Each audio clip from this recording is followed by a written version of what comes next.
मैं यशवंत कुशवाहा आप सभी को अपने YouTube चैनल ऑल टाइम स्टूडेंटो इंडिया में हार्दिक अभिनंदन करता हूं। जैसा कि हम लोगों ने पहले क्लास में ये डिस्कस किया था संविधान की महत्वपूर्ण अनुसूचियों के बारे में, तो आज चलिए हम जो आज का जो वीडियो है वो है संविधान की जो महत्वपूर्ण अनुसूची है उससे रिलेटेड जो भी महत्वपूर्ण प्रश्न बनते हैं तो उसके बारे में हम लोग डिस्कस करेंगे। तो चलिए आइए इसके बारे में डिस्कस करते हैं। तो जो अनुसूची से रिलेटेड जो पहला प्रश्न है कि भारतीय संविधान में कुल कितने अनुसूचियां हैं, तो आप सभी को पता ही होगा कि जो भारतीय संविधान में टोटल जो है कि वो कितने अनुसूचियों का वर्णन किया गया है, तो 12 अनुसूचियों का वर्णन किया गया है। तो चलिए हम नेक्स्ट क्वेश्चन में बढ़ते हैं। तो जो दूसरी जो MCQ क्वेश्चन है अनुसूची से रिलेटेड वो है भारतीय संविधान की निम्न दी गई अनुसूचियों में से कौन सी एक अनुसूची राज्य के नामों की सूची तथा उसके राज्य क्षेत्रों का ब्यौरा देती है। तो जो पहला ऑप्शन है वो है क्या है, पहली अनुसूची। दूसरा ऑप्शन है दूसरी अनुसूची। तीसरा ऑप्शन है तीसरी अनुसूची और चौथा ऑप्शन है चौथी अनुसूची। तो इसका जो राइट आंसर हो जाएगा वो पहली अनुसूची में होगा, क्योंकि आप सभी को पता ही होगा कि जो पहली अनुसूची है उसमें भारत के राज्य एवं संघ राज्य क्षेत्र अर्थात केंद्र शासित प्रदेशों का वर्णन किया गया है। तो चलिए नेक्स्ट क्वेश्चन में हम लोग आगे बढ़ते हैं। तो यदि भारत संघ के एक नए राज्य का सृजन करना हो, क्या करना हो, एक नए राज्य का सृजन करना हो, तो संविधान की निम्नलिखित अनुसूचियों में किसी एक को अवश्य संशोधित करना होगा। मतलब कि अगर भारत में कोई नए राज्य का सृजन किया जाता है तो कौन सी ऐसी अनुसूची है जिसमें संशोधन करना पड़ेगा। तो इसका जो ऑप्शन है वो पहला है पहली अनुसूची, दूसरा ऑप्शन है दूसरी अनुसूची, तो तीसरा ऑप्शन है तीसरी अनुसूची और चौथा ऑप्शन है चौथी अनुसूची। तो आप सभी को पता ही होगा कि जो भी भारत में नए राज्यों का सृजन किया जाएगा तो वो पहली अनुसूची के तहत ही किया जाएगा। मतलब कि जब पहली अनुसूची में संशोधन करेंगे उसके पश्चात ही हम नए राज्यों का जो है कि सृजन कर सकते हैं तथा नए राज्यों को बाहर के जो भी क्षेत्र हैं बाहर के क्षेत्र से मतलब कि जो भारत संघ में अगर शामिल करना हो और राज्य का दर्जा देना हो तो उसे भी जो है कि इसी अनुसूची के तहत संशोधन करके शामिल किया जा सकता है। तो इसका जो राइट आंसर होगा कौन होगा, पहली अनुसूची। तो चलिए नेक्स्ट क्वेश्चन में हम लोग आगे बढ़ते हैं। तो भारत के संविधान की चौथी अनुसूची विवेचित करती है, तो जो चौथी अनुसूची में किस चीज़ का वर्णन है, चलिए ऑप्शन देखते हैं। तो राज्यसभा में स्थानों का आवंटन, और दूसरा जो है कि राजनीतिक दल बदल, तीसरा है पंचायती व्यवस्था और चौथा है भाषाई। तो इसका जो राइट आंसर जो हो जाएगा वो क्या हो जाएगा, राज्यसभा में स्थानों के आवंटन। तो आप सभी को पता ही होगा कि जो राज्यों का और जो केंद्र शासित प्रदेशों का राज्यसभा में जो प्रतिनिधित्व होता है तो उससे संबंधित जो है कि वर्णन किया गया है संविधान की चौथी अनुसूची में। ठीक है, तो चौथी अनुसूची में किया गया है, लेकिन इसमें सभी जो केंद्र शासित प्रदेश है उसका वर्णन नहीं किया गया है, बल्कि दिल्ली, पुद्दुचेरी और जम्मू कश्मीर के केंद्र शासित प्रदेशों में विधानसभा है तो उससे ही जो है कि राज्यसभा में सदस्य मतलब उसे ही अधिकार है कि राज्यसभा में वो अपना सदस्य मतलब कि भेजे, क्योंकि वहाँ पर विधानसभा है और अन्य केंद्र शासित प्रदेश हैं वहाँ पर विधानसभा नहीं है। तो तीन ही ऐसे क्षेत्र हैं केंद्र शासित प्रदेश है जहाँ पे विधानसभा है, तो वहाँ के जो प्रतिनिधि है वो ये राज्यसभा में अपना प्रतिनिधित्व देते हैं। ठीक है, तो चलिए अगला क्वेश्चन में हम लोग चलते हैं। तो अगला क्वेश्चन जो है भारतीय संविधान की तृतीय अनुसूची में निम्न में से क्या उपबंधित है। तो भारतीय संविधान की तृतीय अनुसूची में निम्न में से क्या उपबंधित है। तो पहला ऑप्शन है संघ के मंत्री के लिए पद की शपथ का प्रारूप, संघ के मंत्री के लिए पद की शपथ का प्रारूप, उच्चतम न्यायालय के मुख्य न्यायाधीश द्वारा ली जाने वाली शपथ का प्रारूप, भारत के राष्ट्रपति के लिए के पद की शपथ का प्रारूप और संसद के सदस्य द्वारा ली जाने वाली शपथ का प्रारूप। ठीक है, तो इसका जो राइट आंसर हो जाएगा ना वो 1 हो जाएगा, 2 हो जाएगा और 3 हो जाएगा। क्यों, क्योंकि जो राष्ट्रपति जो भारत के राष्ट्रपति जो शपथ लेते हैं वो उसका वर्णन तीसरी अनुसूची में नहीं किया गया है, बल्कि उसका वर्णन जो है वो संविधान के आर्टिकल 60 में किया गया है। तो इसलिए जो इसका जो राइट आंसर हो जाएगा 1, 2, 4 अर्थात सी नंबर हो जाएगा। क्योंकि और मैं माफ़ी चाहता हूँ कि जो पहले क्लास में था जो हमने डिस्कस किया था कि संविधान की दूसरी अनुसूची में राष्ट्रपति के वेतन एवं भत्तों का वर्णन नहीं किया गया था, तो ये जो बिल्कुल ही गलत है, क्योंकि जो संविधान की दूसरी अनुसूची है उसमें राष्ट्रपति के वेतन एवं भत्तों का वर्णन किया गया है। बल्कि तीसरी अनुसूची में जो शपथ का जो प्रावधान है ना, तो राष्ट्रपति के शपथ का प्रावधान तीसरी अनुसूची के अंतर्गत नहीं किया गया है, बल्कि आर्टिकल 60 के तहत किया गया है। ठीक है, तो आप उसे सुधार करेक्ट कर सकते हैं। तो चलिए हम नेक्स्ट क्वेश्चन में आगे बढ़ते हैं। तो अब यहाँ पे सूची 1 और सूची 2 दिया हुआ है। ठीक है, तो यहाँ पे सूची 1 और सूची 2 दिया हुआ है। तो चलिए हम डिस्कस करते हैं कि कौन कौन सी सूची 1 से सूची 2 का मिलान होगा। तो देखिए, जो चतुर्थ अनुसूची है, तो आप सभी को पता ही होगा कि राज्यसभा में सीटों के आवंटन के संबंध में चर्चा की गई है। ठीक है, उसके बाद जो षष्ठम अनुसूची मतलब जो छठी अनुसूची है, तो आप सभी को पता ही होगा कि जो जनजातीय क्षेत्र है तो उसके संबंध में चर्चा की गई है। और जो 8वीं अनुसूची है, तो आप सभी को पता ही होगा कि भाषा से संबंधित इसमें वर्णन किया गया है। और 9वीं अनुसूची में भूमि सुधार से रिलेटेड जो है किसका वर्णन किया गया है। ठीक है, तो इसमें जो आपका राइट आंसर जो होगा वो कौन सा होगा, तो इसका जो राइट आंसर होगा वो हो जाएगा आपका सी नंबर। कौन सा होगा? C number. ठीक है, तो चलिए हम लोग नेक्स्ट क्वेश्चन में बढ़ते हैं। तो इसमें भी सूची 1 और सूची 2 दिया गया है, जिसमें हमें मिलान करना है। ठीक है, तो इसमें जो 7वीं अनुसूची दी गई है, तो आप सभी को पता ही होगा कि जो 7वीं अनुसूची में है वो विधायी शक्तियों का क्या किया गया है, वितरण किया गया है केंद्र एवं राज्यों के बीच। उसके बाद जो 8वीं अनुसूची में कौन सी है, तो भाषा से रिलेटेड मतलब जो बंद किए गए हैं। 9वीं अनुसूची में क्या है, तो जो भूमि सुधार से रिलेटेड जो कुछ अधिनियम है, तो उसका विधि मान्यकरण किया गया है, मतलब कि उसका कानूनी रूप से मतलब उसको संवैधानिक दर्जा प्रदान किया गया है। उसके बाद 10वीं अनुसूची में आप सभी पता होगा कि दल परिवर्तन के आधार पर निर्भरता के संबंध में जो कि चर्चा की गई है। मतलब कि अगर कोई संसद का सदस्य हो और विधानसभा का कोई सदस्य हो, तो दल परिवर्तन के आधार पर अगर वो निरह पाया जाता है, मतलब कि अयोग्य पाया जाता है, जिससे कि उसे विधानमंडल और क्या बोलते हैं उसको, लोकसभा का सदस्य बनने से मतलब निरह घोषित किया जा सकता है, तो उसकी जो वर्णन की गई है 10वीं अनुसूची में की गई है। तो इसका जो राइट आंसर हो जाएगा आपका क्या हो जाएगा, सी नंबर हो जाएगा। तो चलिए नेक्स्ट क्वेश्चन में हम लोग आगे बढ़ते हैं। देखिए, किस प्रधानमंत्री के कार्यकाल के दौरान संविधान में 9वीं अनुसूची शब्द को जो है कि पूरा स्थापित किया गया था, मतलब इंट्रोड्यूस किया गया था। पूरा स्थापित का मतलब होता है इंट्रोड्यूस। ठीक है, इंट्रोड्यूस किया गया था, पूरा स्थापित का मतलब। तो किस प्रधानमंत्री के कार्यकाल में संविधान में 9वीं अनुसूची को पूरा स्थापित किया गया था, तो इसमें जो ऑप्शन है वो जवाहरलाल नेहरू है फर्स्ट है, दूसरा लाल बहादुर शास्त्री, तीसरा इंदिरा गांधी और चौथा है मोरारजी देसाई। तो आप सभी को पता ही होगा कि जो हमारे फर्स्ट प्रधानमंत्री थे पंडित जवाहरलाल नेहरू, उनके शासनकाल में ही जो 9वीं अनुसूची में भूमि सुधार से रिलेटेड जो भी कानून थे, तो उसे जोड़ा गया था। तो चलिए इसकी हम थोड़ा व्याख्या कर लेते हैं, क्योंकि ये बहुत ज़्यादा अपने आप में इम्पोर्टेंट हो जाता है।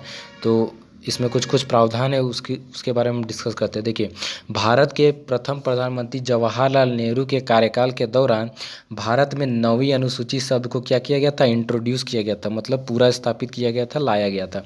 अब देखिए, 9वीं अनुसूची को प्रथम संविधान संशोधन अधिनियम 1951 के तहत लाया गया था। ये भी बहुत ज़्यादा इंपॉर्टेंट हो जाता है कि 9वीं अनुसूची को किस संविधान संशोधन के तहत लाया गया था, तो प्रथम संविधान संशोधन अधिनियम 1951 के तहत ही लाया गया था। और किस प्रधानमंत्री कार्यकाल में, तो जवाहरलाल नेहरू के कार्यकाल में लाया गया था। अब देखिए, के द्वारा संविधान में वर्ष 1951 में जोड़ा गया, मतलब 9वीं अनुसूची को, तथा इसके अंतर्गत शामिल किए जाने वाले अधिनियमों और विनियमों के विधि मान्यकरण और उन्हें न्यायिक उन्मुक्ति प्रदान की गई। देखिए, तो जो भी कानून मतलब लाया गया था ना, तो उसको मतलब संवैधानिक रूप से दर्जा प्रदान किया गया, और जो है कि इसमें एक और व्यवस्था की गई कि इसको न्यायिक उन्मुक्ति प्रदान की गई। मतलब कि जो है कि न्यायालय जो है ना, इसकी न्यायिक समीक्षा नहीं करेगी। न्यायिक समीक्षा का तात्पर्य यह है कि अगर कोई भी कानून संसद या राज्य विधानमंडल अगर इसमें इंट्रोड्यूस करती है, ठीक है, तो इस कानून की वो समीक्षा नहीं करेगी, जांच पड़ताल नहीं करेगी और इसे अवैध नहीं घोषित कर सकती है। ठीक है, तो और इसमें क्या प्रावधान किया गया कि इसी संशोधन से जो है कि अनुच्छेद 31 भी जोड़ा गया है ना। उसके बाद इसका मुख्य उद्देश्य तत्कालीन समय में जो जमींदारी प्रथा का उन्मूलन करना था। तो ये भी क्वेश्चन पूछ सकता है कि किस अनुसूची के तहत जमींदारी प्रथा का उन्मूलन संबंधी व्यवधान किया गया था। तो ये हो जाएगा आपका 9वीं अनुसूची के तहत। तो भूमि सुधार कानूनों को न्यायालय में चुनौती दिए जाने से रोकना था। आपको मैं बताया कि न्यायिक समीक्षा से इसको परे रखा गया था, मतलब कि अलग रखा गया था, जांच पड़ताल से अलग रखा गया। इसी उद्देश्य से भूमि सुधार कानूनों को 9वीं अनुसूची में शामिल किया गया। तो चलिए हम लोगों ने इसके बारे में डिस्कस किया, तो अब अगले क्वेश्चन में चलते हैं। तो देखिए, राज्य भूमि सुधार अधिनियमों को संवैधानिक सुरक्षा प्रदान करने हेतु सम्मिलित किया गया था। तो वही क्वेश्चन है कि जो भूमि सुधार से रिलेटेड जो कानून थे उसको संवैधानिक रूप से सुरक्षा प्रदान करने के लिए किस अनुसूची में जोड़ा गया था। तो देखिए, इसका जो राइट आंसर हो जाएगा वो 9वीं अनुसूची हो जाएगा। ठीक है, तो जहाँ भी भूमि सुधार से रिलेटेड आ जाएगा तो आपको पता ही हो जाएगा कि वो 9वीं अनुसूची में होगा। चलिए नेक्स्ट क्वेश्चन में हम लोग आगे बढ़ते हैं। तो देखिए, निम्नलिखित कथनों पर विचार कीजिए। निम्नलिखित कथनों पर विचार करना है कि जो भारत की संसद किसी कानून विशेष को भारत के संविधान की 9वीं अनुसूची में डाल सकती है। तो जो संसद है भारत के कानून, मतलब कोई भी कानून हो तो उसको भूमि सुधार से रिलेटेड अगर कोई भी कानून हो तो संविधान की 9वीं अनुसूची में डाल सकती है।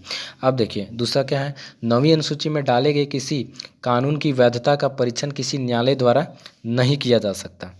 तो मतलब कि ये जो व्यवस्था की गई थी कि न्यायालय द्वारा नहीं किया जा सकता है उसकी न्यायिक समीक्षा। लेकिन एक बात मैं आपको बता दूं कि जो न्यायिक समीक्षा का जो प्रावधान था जो कि पहले नहीं किया गया था, बाद में चलकर जो है कि इसकी न्यायिक समीक्षा का मतलब प्रावधान किया गया। मतलब संसद अगर कोई भी कानून अगर 9वीं अनुसूची में अगर डालती है तो उसकी न्यायिक समीक्षा की जाएगी, जांच पड़ताल की जाएगी। अगर वो जो कानून है, मतलब वो जो विधि है, वो अगर संविधान के उपबंधों का अगर उल्लंघन करता है तो जो न्यायालय है उसकी न्यायिक समीक्षा करेगी और उसे खारिज कर देगी। ठीक है, तो इसमें जो राइट आंसर जो हो जाएगा ना आपका, वो जो होगा वो केवल 1 होगा। ऐसा इसीलिए क्योंकि 9वीं अनुसूची में तो भूमि सुधार से रिलेटेड संसद कानून बना सकती है, ठीक है, और डाल सकती है। लेकिन ये व्यवधान नहीं किया गया है अब वर्तमान में कि उसकी न्यायिक समीक्षा नहीं होगी, बल्कि उसकी न्यायिक समीक्षा जो है न्यायालय द्वारा की जाएगी। और अगर उसे अवैध घोषित किया जाता है तो वो फिर खारिज हो जाएगी। तो इस प्रकार इसका जो राइट आंसर हो जाएगा वो ऑप्शन 1 हो जाएगा। ठीक है, तो चलिए हम लोग नेक्स्ट क्वेश्चन में आगे बढ़ते हैं।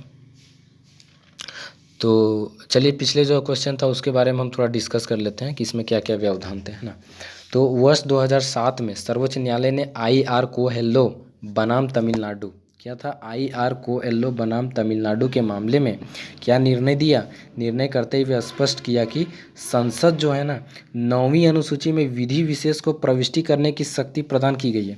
मतलब कि संसद कोई भी कानून को, मतलब भूमि सुधार से रिलेटेड अगर कोई भी कानून है तो उसको जो है कि 9वीं अनुसूची में प्रविष्टि कर सकती है, मतलब इंट्रोड्यूस कर सकती है, किंतु यह न्यायिक समीक्षा के दायरे से बाहर नहीं है। तो 2007 से पहले ये व्यवधान किया गया था कि वो न्यायिक समीक्षा के तहत नहीं आती है। लेकिन अब जो है कि न्यायिक समीक्षा करेगी, अर्थात जो है कि न्यायालय पुनर्विलोकन करेगी, उस कानून की जांच पड़ताल करेगी। तो न्यायालय ने निर्धारित किया कि 24 अप्रैल 1973 के बाद 9वीं अनुसूची में शामिल किए गए विधानों की न्यायिक समीक्षा इस आधार पर की जा सकेगी कि जो अनुच्छेद 21, 14, 19 में प्रतिबिंबित मूल ढांचे की अवधारणा को नष्ट करने वाला है। मतलब कि अगर मौलिक अधिकारों का हनन हो रहा है, क्योंकि आर्टिकल 21 में भी मौलिक अधिकार संबंधित है, आर्टिकल 24 में भी मौलिक अधिकार संबंधित है, आर्टिकल 19 में भी मौलिक अधिकार से ही संबंधित जो है व्यवधान किए गए। अगर इनका उल्लंघन होता है तो न्यायालय जो है कि उस कानून की, उस विधि की जो 9वीं अनुसूची में जोड़ी गई है उसकी न्यायिक समीक्षा करेगी और उसे खारिज कर देगी। तो इस प्रकार जो उसका आंसर क्या था, तो उसका आंसर जो था फर्स्ट है, किंतु जो है कि सेकंड जो होगा वो क्या हो जाएगा, गलत हो जाएगा। तो चलिए हम नेक्स्ट क्वेश्चन में आगे बढ़ते हैं। तो अब नेक्स्ट क्वेश्चन है, भारत के संविधान की निम्नलिखित में से कौन सी एक अनुसूची में दल बदल विरोधी कानून विषयक प्रावधान है। तो जो इसमें पहला ऑप्शन है वो दूसरी अनुसूची, दूसरा ऑप्शन है 5वीं अनुसूची, तीसरा ऑप्शन है 8वीं अनुसूची और चौथा ऑप्शन है 10वीं अनुसूची। तो आप सभी को पता ही होगा कि जो दल बदल का जो विरोधी कानून की जो विषयक है ना वो 10वीं अनुसूची के अंतर्गत लाया गया। किस अनुसूची के तहत? तो 10वीं अनुसूची के तहत। तो आप जो है कि ऑप्शन को रिलेट करके भी आप आंसर को सही कर सकते हैं कि दूसरी अनुसूची में क्या वर्णन किया गया है। तो आप सभी को पता ही होगा कि वेतन एवं भत्ता के संबंध में वर्णन है। फिर 5वीं अनुसूची में किस जो अनुसूचित जाति एवं अनुसूचित जनजाति जो क्षेत्र है उसके प्रशासन के संबंध में वर्णन किया गया है। 8वीं अनुसूची में जो भाषा का के से संबंधित वर्णन किया गया है। आप सभी को पता ही होगा कि जो अभी संवैधानिक रूप से 22 भाषाओं को मान्यता प्रदान की गई है और जो पहले जो मूलतः 14 भाषाओं को जो है कि क्या किया गया था, संवैधानिक मान्यता जो है कि प्रदान की गई थी। ठीक है, तो आप उसके बाद जो है कि तीनों ऑप्शन तो होंगे नहीं क्योंकि दल बदल से रिलेटेड जो है कि 10वीं अनुसूची में ही वर्णन किया गया। तो इस प्रकार आप ऑप्शन को रिलेट करके भी आप एग्जाम में सही उत्तर कर सकते हो। ठीक है, तो चलिए नेक्स्ट क्वेश्चन में हम लोग आगे बढ़ते हैं।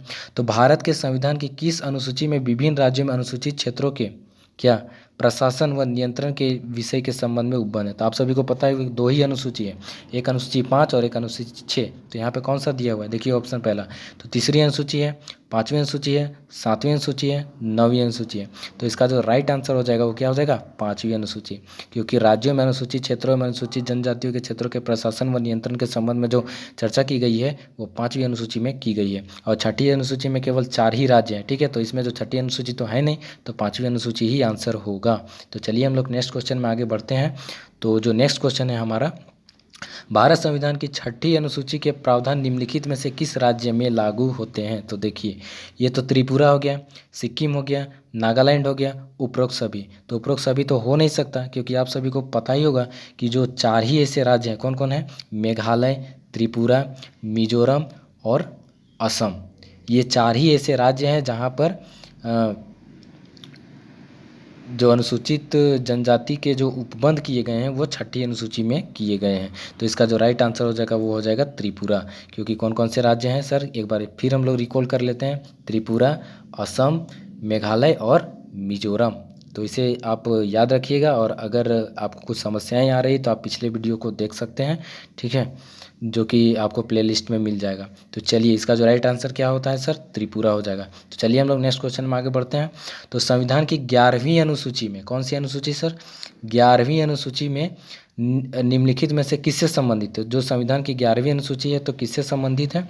तो वो जो है, चलिए हम देखते हैं। तो पहला ऑप्शन है नगर पालिका, दूसरा ऑप्शन है पंचायती राज व्यवस्था और तीसरा ऑप्शन है केंद्र राज्य संबंध और जो है कि डी ऑप्शन है आपका भ्रष्टाचार निवारण से। तो इसका जो राइट आंसर हो जाएगा वो हो जाएगा आपका पंचायती राज व्यवस्था। क्यों?